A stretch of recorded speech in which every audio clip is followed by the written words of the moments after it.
For a pork sausage risotto, you're gonna need your pork sausage, your arborio rice, chicken stock concentrate, a lemon, red bell pepper, some green onion, some Parmesan cheese, Italian seasoning. Then you're gonna need 2 tablespoons of butter, some oil, and some salt and pepper. And then I also have 4 cups of water into a saucepan.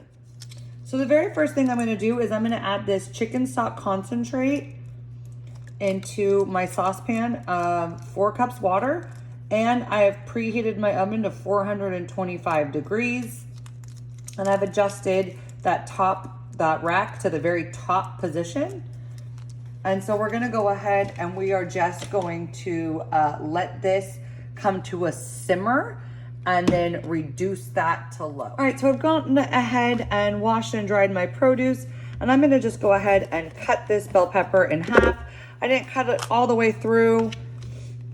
And then I'm just gonna peel out those seeds and the white ribs like so, and do that to both sides. Just kind of peel that out. And then you just wanna like kind of get rid of any of this like extra white ribs here. And then all we're going to do is slice this into little like 1/2 inch thick strips, like so. And you're gonna do this to both sides of your bell pepper.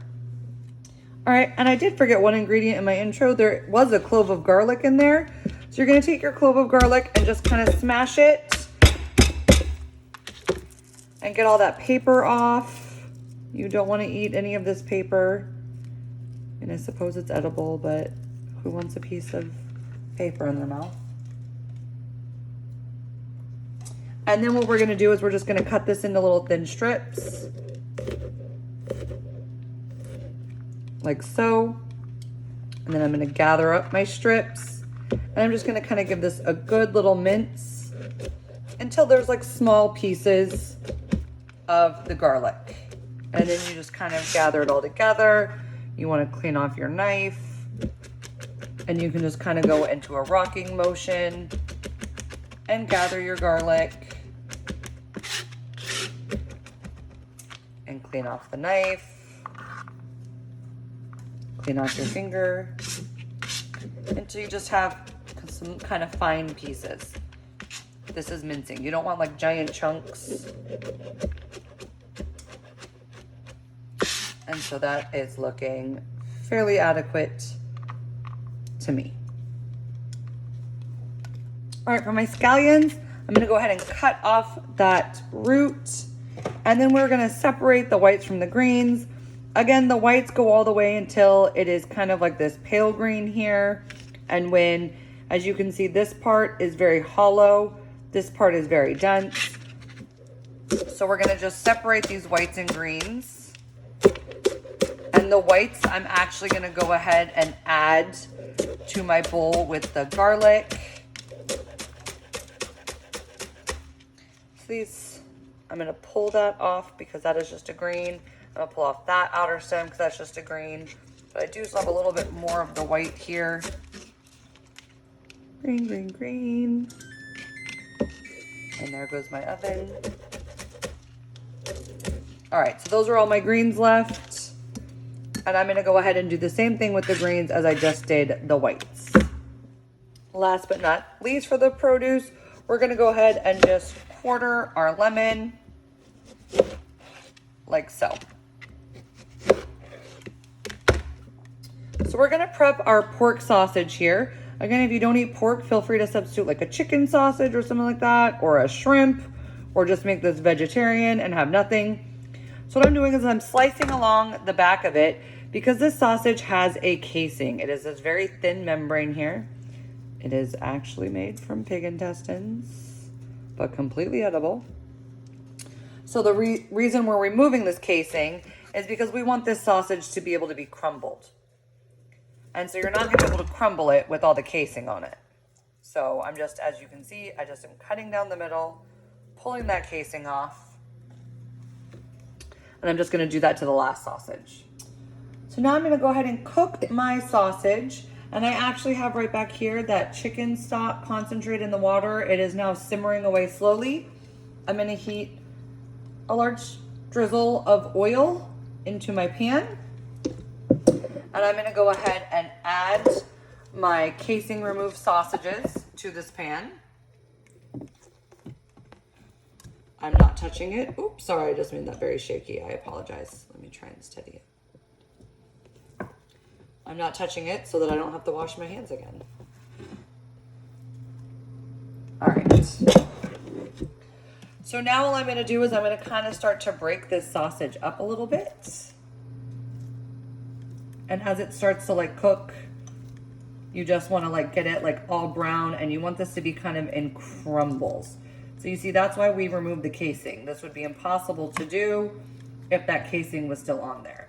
The casing would like hold it together and make it like keep its shape to look like a hot dog or something. And the reason this is considered sweet Italian sausage is because there is the lack of crushed red pepper flakes. So it's also known as like a mild Italian sausage. And then a hot Italian sausage would have crushed red chili peppers mixed in to the pork. So I'm just gonna go ahead and cook this for several minutes until it's nice and brown. So my sausage has gotten nice and brown, and you see how I've broken it up into all these little small pieces. And all I'm going to do now is take this with a slotted spoon and place it onto a paper towel lined plate, leaving all those oils behind.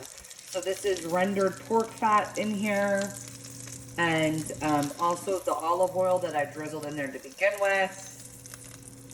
And so we're just gonna try and get as much as this out. And we're not gonna do anything with this oil. The oil is gonna stay in the pan, and we're gonna use it to saute our scallion whites and our garlic, which I'm actually gonna go ahead and do now. So in here is the scallion whites and my garlic. And I'm gonna dump this into my hot oil and sausage grease. So we're gonna add that, and we're just gonna go ahead and saute that for a second. And then we're also going to add about a half a teaspoon of our Italian seasoning. And we're just gonna cook this for just a few minutes.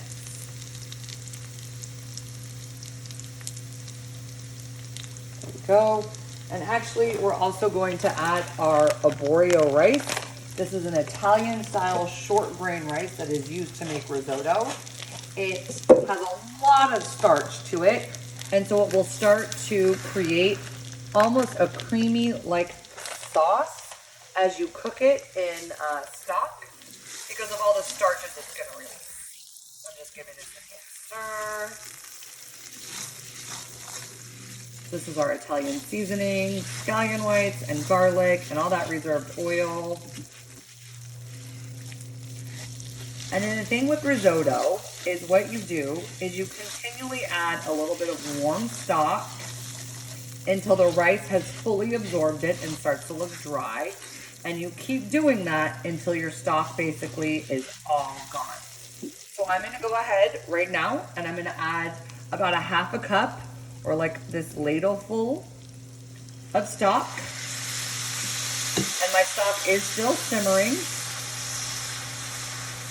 And we're just gonna cook this until all of that liquid evaporates.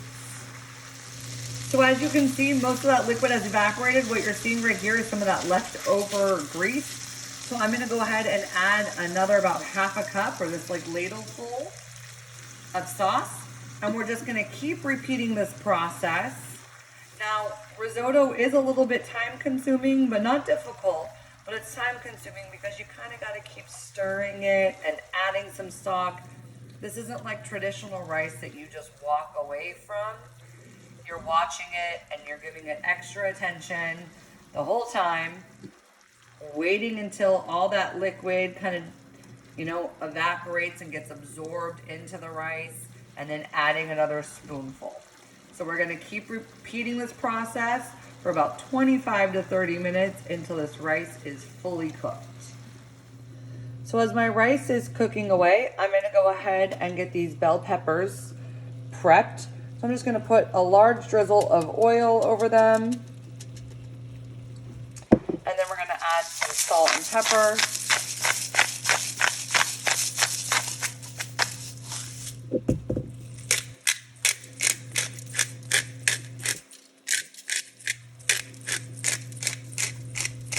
And then you're gonna add about a teaspoon of Italian seasoning, but if you like a lot of Italian seasoning, you can add the rest of it.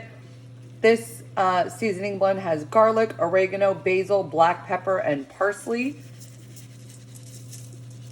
So why not? I'm just gonna use the last of it instead of being wasteful.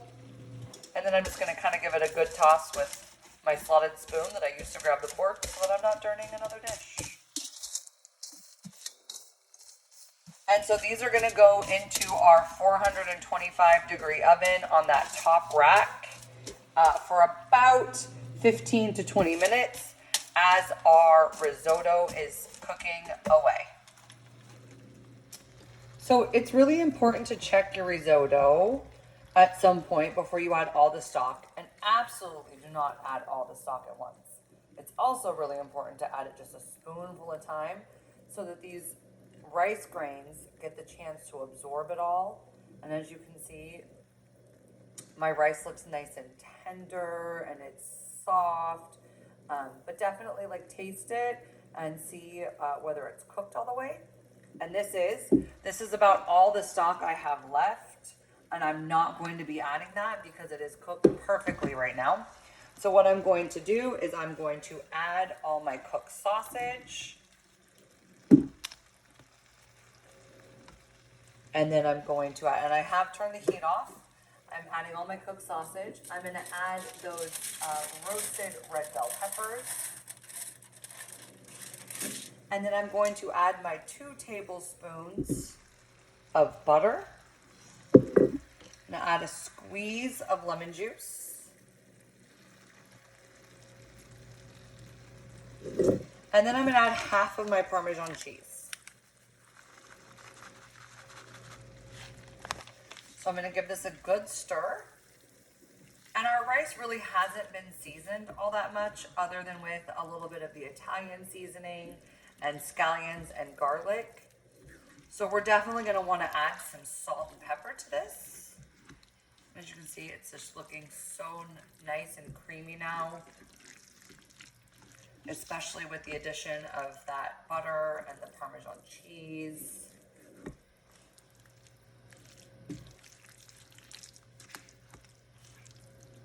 So there we have it. And then we're just gonna add some salt and pepper.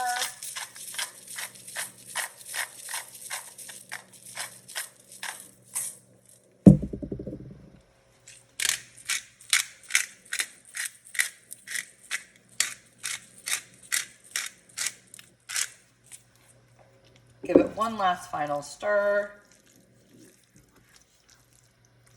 And then at this point, you can actually serve it with your remaining Parmesan cheese, your scallion greens, and then the rest of these lemons. As always, I look forward to your presentation.